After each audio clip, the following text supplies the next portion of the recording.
Bismillahirrahmanirrahim. Assalamualaikum warahmatullahi wabarakatuh. Nama saya Rasya Hayarunisa dari Program Studi Pendidikan Bahasa dan Sastra Indonesia Kelompok 6 Trans Kaisiepo.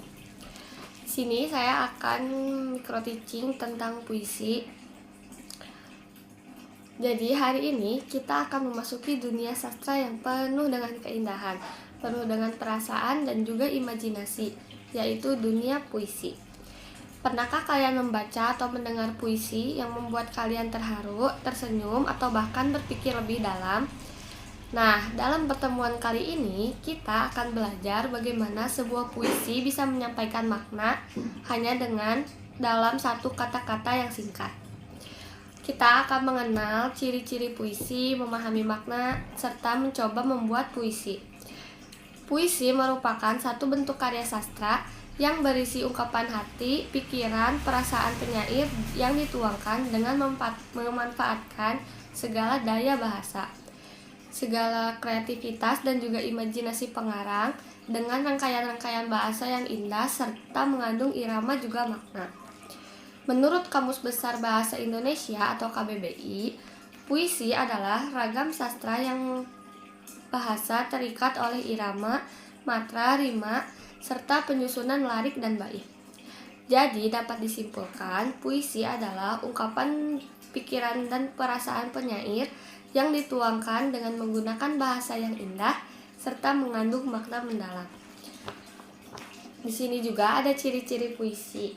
Puisi memiliki ciri yang membedakannya dengan karya sastra lain. Yang pertama, puisi berisikan ungkapan pikiran, ungkapan perasaan, dan pengalaman penyair yang bersifat imajinatif. Yang kedua, menggunakan bahasa konotatif. Yang ketiga, terdapat pemadatan segala unsur daya bahasa. Yang keempat, menggunakan diksi yang tepat dengan memperhatikan irama atau bunyi. Yang terakhir, dapat dibentuk oleh tipografi. Di sini juga ada jenis-jenis puisi. Jenis-jenis puisi berdasarkan isi. Puisi terbagi menjadi beberapa jenis, yaitu ada puisi naratif, ada puisi lirik, sama puisi deskriptif. Nah, perbedaan dari antara ketiganya yaitu yang pertama ada puisi naratif. Puisi naratif mengungkapkan cerita atau penjelasan penyair. Puisi ini terbagi ke dalam beberapa macam, yaitu balada dan romansa. Balada adalah puisi yang berisi tentang cerita orang-orang perkasa ataupun tokoh pujaan. Romansa adalah jenis puisi cerita yang menggunakan bahasa yang romantik yang berisi kisah percintaan yang diselingi perkelahian dan petualangan. Yang selanjutnya ada puisi lirik. Puisi lirik berisi ungkapan perasaan yang tersusun dalam larik-larik atau baris. Puisi lirik terdiri dari 3 jenis, yaitu elegi, ode, serenada. Elegi adalah puisi yang mengungkapkan perasaan duka. Sementara itu, ode adalah puisi yang berisi pujian terhadap seseorang, suatu hal atau suatu keadaan. Yang terakhir adalah serenada, merupakan sajak percintaan yang dapat dinyanyikan. Kata serenada ini terdiri berarti nyanyian yang terdapat di nyanyian waktu senja. Yang terakhir ada puisi deskriptif. Puisi deskriptif adalah puisi yang disampaikan oleh penulis untuk memberi kesan terhadap keadaan, terhadap peristiwa, terhadap benda, atau terhadap suasana yang dipandang menarik kepada seorang pembaca. Puisi yang termasuk ke dalam jenis puisi deskriptif misalnya satire dan puisi yang bersifat kritik sosial. Di sini juga ada bentuk penyampaian puisi. Puisi itu tidak seperti teks yang biasa. Puisi dapat dibacakan dengan teknik-teknik tertentu. Cara penyampaian puisi ini bertujuan agar isi puisi dapat dihayati oleh seorang pendengarnya.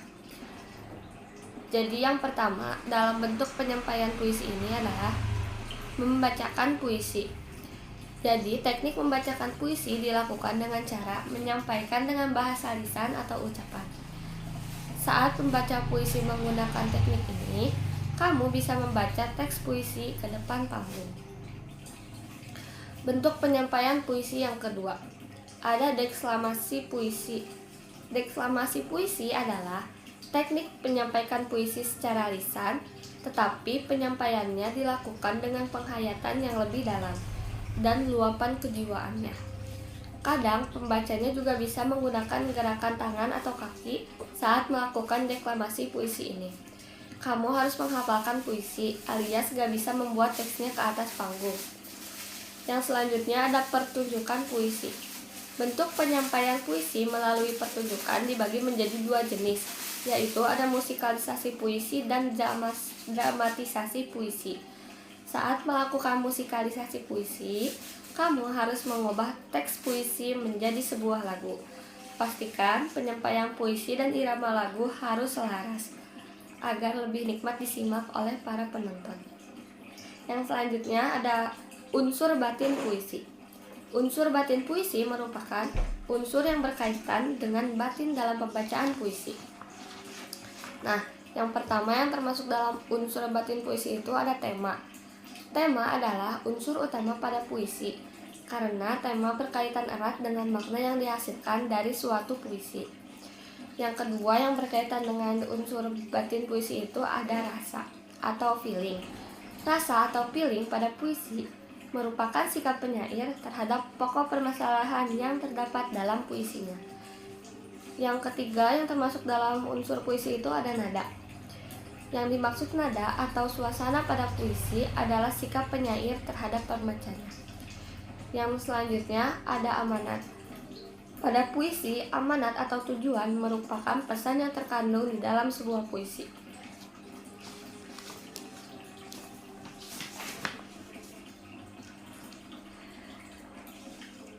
Nah, jadi puisi merupakan satu bentuk karya sastra yang berisi ungkapan hati, ungkapan pikiran, dan perasaan penyair yang dituangkan dengan memanfaatkan segala daya bahasa, segala macam kreativitas, dan berbagai macam imajinasi pengarang dengan rangkaian bahasa yang indah serta mengandung irama juga makna.